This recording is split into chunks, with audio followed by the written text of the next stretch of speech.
हरे कृष्ण। जब राजा हरिश्चंद्र जी चंडाल के घर में गए, चंडाल उनको ले गए मारते मारते।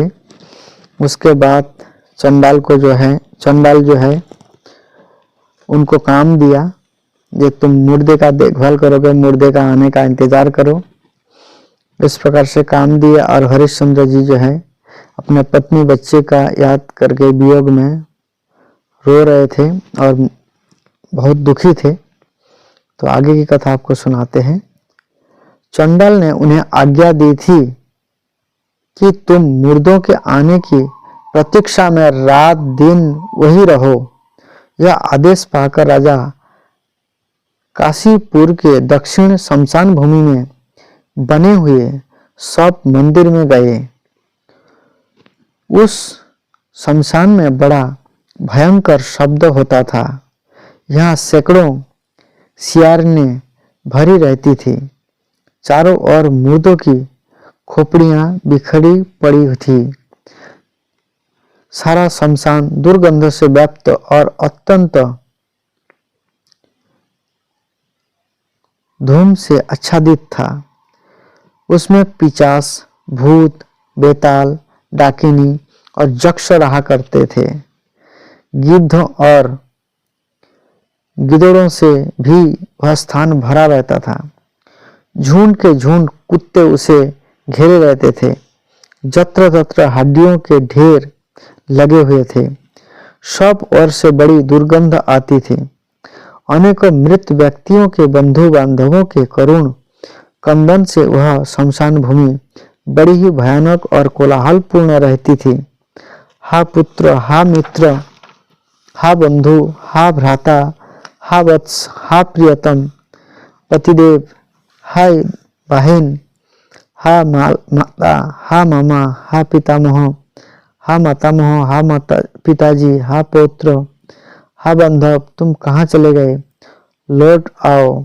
इस प्रकार विलाप करने को करुणापूर्ण ध्वनि यहाँ जोर जोर से सुनाई पड़ती थी। ऐसी भूमि में निवास करने के कारण राजा न रात में सो पाते थे न दिन में, बारंबार हाहाकार करते रहते थे। इस प्रकार उनके 12 महीने 100 वर्षों के समान बीते। अंत में राजा ने दुखी होकर देवताओं की शरण ली और कहा, महान धर्मों को नमस्कार है, जो सच्चिदानंद स्वरूप संपूर्ण जगत की सृष्टि करने वाले विधाता परात्पर ब्रह्म, शुद्ध पुराण पुरुष एवं अविनाशी है। उन भगवान विष्णु को नमस्कार है। देवगुरु बृहस्पति तुम्हें नमस्कार है। इंद्र को भी नमस्कार है। यह कहकर राजा पुनः चंडाल के कार्य में लग गए। तदनंतर महाराज हरिश्चंद्र की पत्नी सौभ्या सांप के काटने से मरे हुए अपने बालक को गोद में उठाए विलाप करती हुई शमशान भूमि में आई। यह बार बार वही कहती थी, हा वत्स, हा पुत्र, हा शिशु। उसका शरीर अत्यंत दुर्बल हो गया था, कांति मलिन पड़ गई थी, मन बेचैन था, सिर के बालों में धूल जम गई थी। सौभ्या के विलाप का शब्द सुनकर राजा हरिश्चंद्र तुरंत उसके पास गए। उन्हें आशा थी यहाँ भी मुर्दे के शरीर का कफन मिलेगा। ये जोर जोर से रोती हुई अपनी पत्नी को पहचान ना सके। अधिक काल तक प्रवास में रहने के कारण ये बहुत संतप्त थी। ऐसी जान पड़ती थी मानो उसका दूसरा जन्म हुआ है। सौभ्या भी पहले उनके मस्तक को मनोहर केशों से सुशोभित देखा था। अब उनके सिर पर जटा थी। ये सूखे हुए वृक्ष के समान जान पड़ते थे। उन अवस्था में ये भी अपने पति को न पहचान सकी। राजा ने काले कपड़े में लिपटे हुए बालक को, जिसे सांप काट खाया था तथा जिसके अंग में राजोचित चिन्ह दिखाई देते थे, जब देखा तो उन्हें बड़ी चिंता हुई। ये सोचने लगे, ओह बड़े कष्ट की बात है, यह बालक किसी राजा के कुल में उत्पन्न हुआ था, किंतु दुरात्मा काल ने इसे किसी और ही दशा को पहुंचा दिया। अपनी माता की गोद में पड़े हुए इस बालक को देखकर मुझे कमल के समान नेत्र वाला अपना पुत्र रोहिताश्व याद आ रहा है। यदि उसे भयंकर काल ने अपना ग्रास ना बनाया होगा तो वह मेरा लाडला भी इसी उम्र का हुआ होगा। इतने में ही रानी ने विलाप करते हुए कहा, हा वत्स, किस पाप के कारण यह अत्यंत भयंकर दुख आ पड़ा है, जिसका कभी अंत ही नहीं आता। हे हा प्राणनाथ, आप कहाँ है? ओ विधाता, तूने राज्य का नाश किया, सुहृदों से बिछोह कराया और स्त्री तथा पुत्र भी भिगवा दिया। अरे तूने राजर्षि हरिश्चंद्र की कौन सी दुर्दशा नहीं की। रानी का यह वचन सुनकर अपने पद से भ्रष्ट हुए राजा हरिश्चंद्र ने अपनी प्राण प्यारी पत्नी तथा मृत्यु के मुख में पड़े हुए पुत्र को पहचान लिया। ओह कितने कष्ट की बात है, यह सौम्या इस अवस्था में और यह वही मेरा पुत्र है। यह कहते हुए ये दुख से संतप्त होकर रोते रोते मूर्छित हो गए। इस अवस्था में पहुंचे हुए राजा को पहचान कर रानी को भी बड़ा दुख हुआ। यह भी मूर्छित होकर धरती पर गिर पड़ी। इसका शरीर निश्चेष्ट हो गया। फिर थोड़ी देर बाद होश में आने पर महाराज और महारानी दोनों साथ ही साथ शोक के भार से पीड़ित एवं संतप्त हो विलाप करने लगे। राजा ने कहा, हा वत्स, सुंदर नेत्र, भुएं, नासिका और बालों से युक्त तुम्हारा यह सुकुमार एवं दीन मुख देखकर मेरा हृदय क्यों नहीं विदीर्ण हो जाता। हा बेटा, तुम मेरे अंग प्रत्यंग से उत्पन्न तथा मन और हृदय को आनंद देने वाले थे, किंतु मुझ जैसे दुष्ट पिता ने तुम्हें एक साधारण वस्तु की भांति बेच डाला।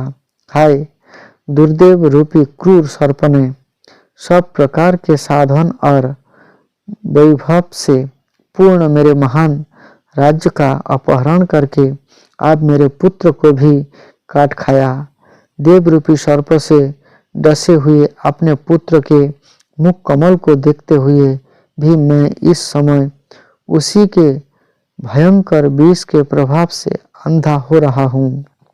आंसू बहाते हुए गदगद कंठ से यह कहकर राजा ने बालक को उठाकर छाती से लगा लिया और मूर्छा से निश्चेष्ट होकर पृथ्वी पर गिर पड़े। उस समय रानी इस प्रकार बोली, ये तो वही नरश्रेष्ठ जान पड़ते हैं, केवल स्वर से इनकी पहचान हो रही है। इसमें तनिक भी संदेह नहीं कि दिव्य जनों के हृदय रूपी चक्रों को आह्लादित करने वाले चंद्र रूप महाराज हरिश्चंद्र ही है। किंतु ये महाराज इस समय शमशान में कैसे आ पहुंचे? आप सभ्या पुत्र शोक को भूलकर गिरे हुए पति को देखने लगी। पति और पुत्र दोनों की चिंता से पीड़ित, विस्मित एवं दीन हुई रानी जब पति की दशा का निरीक्षण कर रही थी, उस समय उसकी दृष्टि अपने स्वामी के उस दंड पर पड़ी जो बहुत ही घृणित एवं चंडाल के धारण करने योग्य था। यह देखते ही वह बेहोश होकर गिर पड़ी। फिर धीरे धीरे जब चेत हुआ तो गदगद वाणी में कहने लगे, ओ देव, तूने देवता के समान कांतिमान इन महाराज को चंडाल की दशा को पहुंचा दिया। तूने इनके राज्यों का नाश, सुहृदों का त्याग और स्त्री पुत्र का विक्रय कराकर भी इन्हें नहीं छोड़ा। आखिर इन्हें राजा से चंडाल बना ही दिया। हा राजन, आज मैं आपके पास छत्र झारी, चांबर और व्यंजन कुछ भी नहीं दिखती। यह विधाता का कैसा विपरीत भाव है। पूर्व काल में जिनके आगे आगे चलने पर कितने ही राजा सेवक बनकर अपनी चादरों से धरती बुहारा करते थे, यही महाराज आप दुख से पीड़ित हो इस अपवित्र शमशान भूमि में विचरते हैं। यहाँ खोपड़ियों से सटे कितने ही मिट्टी के घड़े चारों ओर बिखरे पड़े हैं, जहाँ मृतकों की लाश से चर्बी गल गल कर पृथ्वी के सूखे दोनों में पड़ रही है।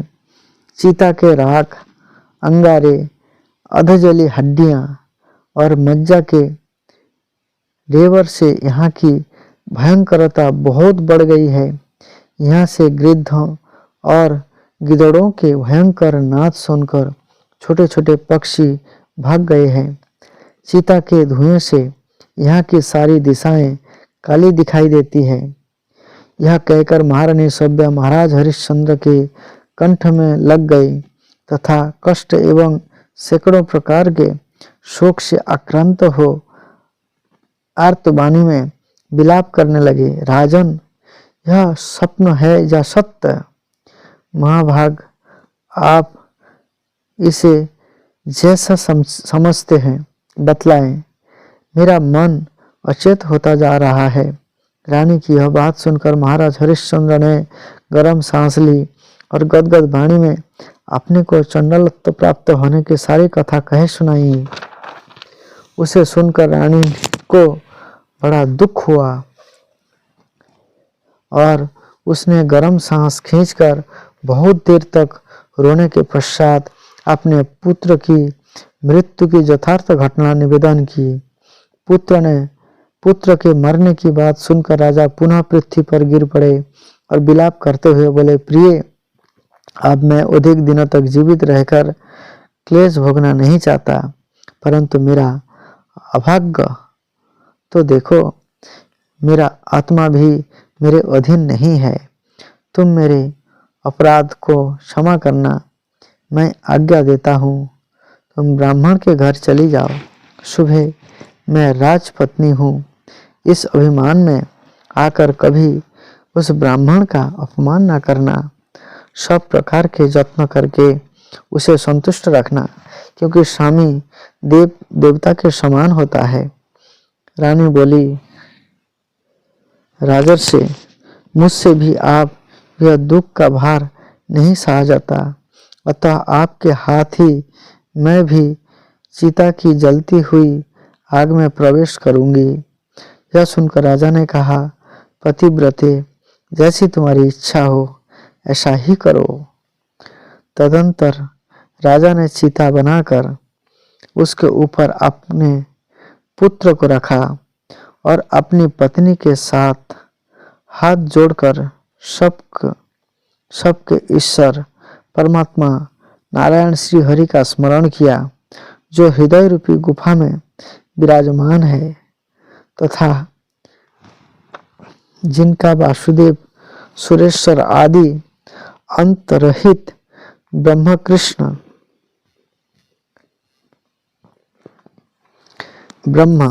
कृष्ण पीताम्बर एवं शुभ आदि नामों से चिंतित किया जाता है। उनके इस प्रकार भगवत स्मरण करने पर इंद्र आदि संपूर्ण देवता धर्मों को अगुआ बनाकर तुरंत यहाँ आए और इस प्रकार बोले, राजन, हमारी बात सुनो। तुम्हारे स्मरण करने पर संपूर्ण देवता यहाँ उपस्थित हुए हैं। ये साक्षात पितामह ब्रह्मा जी है और ये स्वयं भगवान धर्म है। इनके सिवा साध्यगण, विश्वदेव, मरुदगण और लोकपाल भी अपने वाहनों सहित पधारे हैं। नाग, सिद्ध, गंधर्व, रुद्र, अश्विनी कुमार तथा और भी बहुत से देवता यहाँ उपस्थित हुए हैं। साथ ही बाबा विश्वामित्र जी भी है। तत्पश्चात धर्म ने कहा, राजन, प्राण त्यागने का साहस ना करो। मैं साक्षात धर्म तुम्हारे पास आया हूँ। तुमने अपने क्षमा, इंद्रिय संयम तथा सत्य आदि गुणों से मुझे संतुष्ट किया है। इंद्र बोले, महाभाग हरिश्चंद्र, मैं इंद्र तुम्हारे पास आया हूँ। तुमने स्त्री पुत्र के साथ सनातन लोकों पर अधिकार प्राप्त किया है। राजन, पत्नी और पुत्र को साथ लेकर स्वर्गलोक को चलो, जिसे तुमने अपने शुभ कर्म से प्राप्त किया है तथा जो दूसरे मनुष्यों के लिए अत्यंत दुर्लभ है। इसके बाद इंद्र ने चिता के ऊपर आकाश से अमृत की वृष्टि की, जो अकाल मृत्यु का निवारण करने वाली है। फिर फूलों की भी वर्षा होने लगी। देवताओं की दुंदुभी जोर जोर से बाज उठी। इस प्रकार यहाँ एकत्रित हुए देवताओं के समाज में महात्मा राजा का पुत्र रोहिताश्व चिता से जीवित हो उठा। उसका शरीर सुकुमार और स्वस्थ था। उसकी इंद्रियों और मन में प्रसन्नता थी। फिर तो महाराज हरिश्चंद्र ने अपने पुत्र को तुरंत छाती से लगा लिया। ये स्त्री सहित पूर्ववत तेज और कांति से संपन्न हो गए। उनकी देह पर दिव्य हार और वस्त्र शोभा पाने लगे। राजा स्वस्थ एवं पूर्ण मनोरथ हो परम आनंद में निमग्न हो गए। उस समय इंद्र ने पुनः उनसे कहा, महाभाग, स्त्री और पुत्र सहित तुम्हें उत्तम गति प्राप्त होगी। अतः आपने कर्मों के फल भोगने के लिए दिव्य लोक को चलो। हरिश्चंद्र ने कहा, देवराज, मैं अपने स्वामी चंडाल की आज्ञा लिए बिना तथा उसके ऋणों से उद्धार पाए बिना देवलोक को नहीं चल सकूंगा।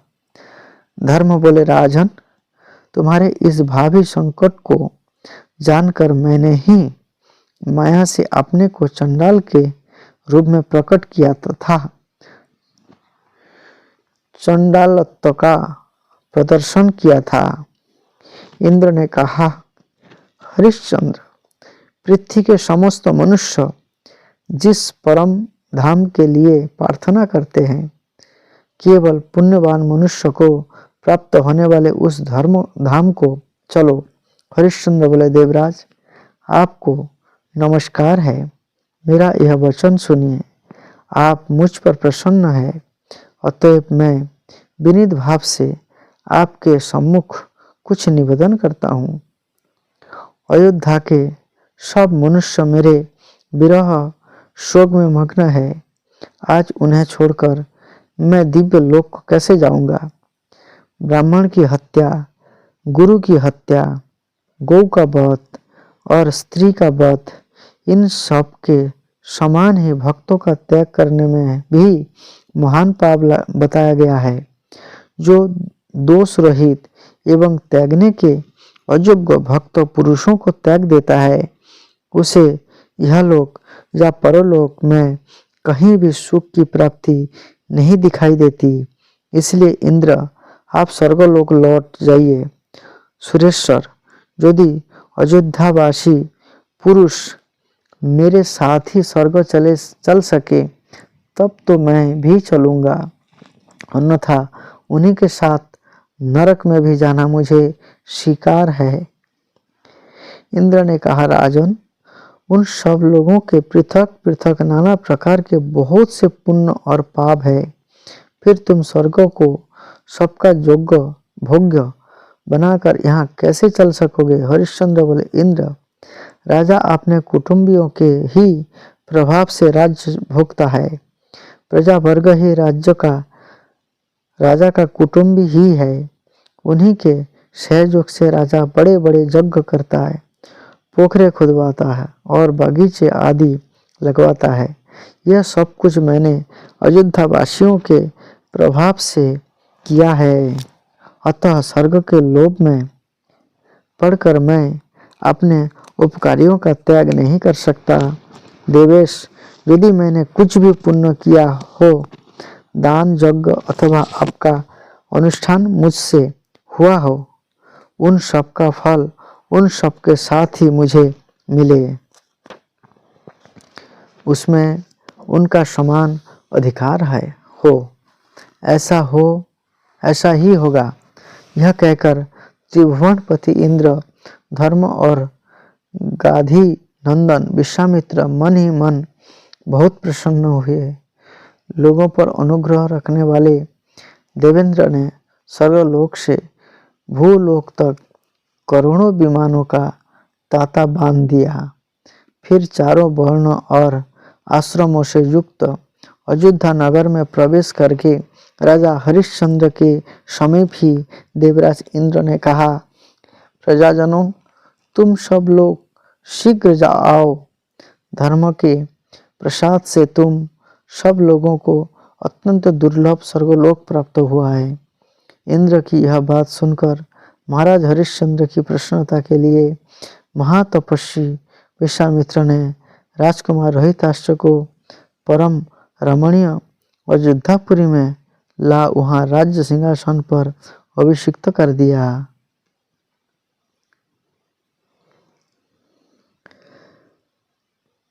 मुनियों और सिद्धों के साथ रोहिताश्व का राज्याभिषेक करके राजा सहित सभी बंधु बांधव बहुत प्रसन्न हुए। इसके बाद वहां के सब लोग अपने पुत्र भृत्य और स्त्रियों सहित स्वर्गलोक को चले। ये पग पग पर एक विमान से दूसरे विमान पर जा पहुंचे थे। विमानों के सहित यह अनुपम ऐश्वर्य पाकर महाराज हरिश्चंद्र बहुत प्रसन्न हुए। स्वर्ग में नगर के आकार वाले सुंदर विमान में जो परम कोटा से सुशोभित था, महाराज हरिश्चंद्र विराजमान हुए। उनकी यह समृद्धि देखकर सब शास्त्रों का तत्व जानने वाले दैत्याचार्य महाभाग शुक्र ने इस प्रकार उनका यशोगान किया। ओ, क्षमा का कैसा महात्मा है, दान का कितना महान फल है, जिससे हरिश्चंद्र अमरावतीपुरी में आए और इंद्रपद को प्राप्त हुए। पक्षीगण कहते हैं, जमिनी जी, राजा हरिश्चंद्र का यह सारा चरित्र मैंने आपसे वर्णन किया। दुख में पड़ा हुआ जो मनुष्य इसका श्रवण करता है, वह महान सुख पाता है।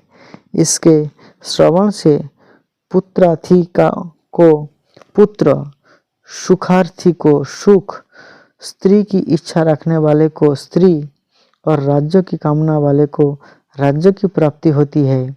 उसकी संग्राम में विजय होता है और वह कभी नरक में नहीं पड़ता। इस प्रकार से राजा हरिश्चंद्र जी जो अयोध्या के राजा थे, उनका कथा पक्षीगण ने सुनाया है।